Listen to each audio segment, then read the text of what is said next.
Guys हम रंजीत सागर पहुंच गए हैं। इधर आप देख सकते हैं, इधर का लोकेशन आपको बताएंगे हम।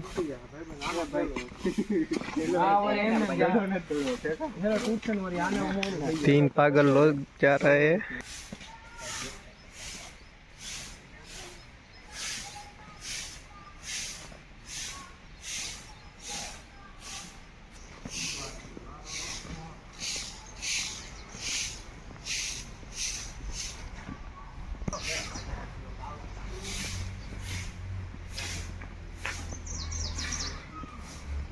आपको हम दिखाएंगे कि हमारे इधर जामनगर में एक ऐसी भी जगह है को इधर बढ़िया लोकेशन है।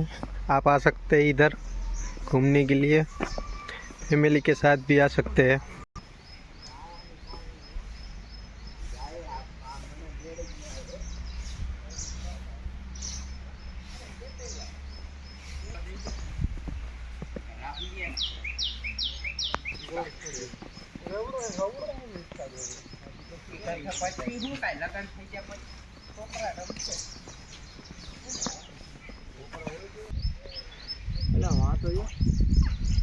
हिचको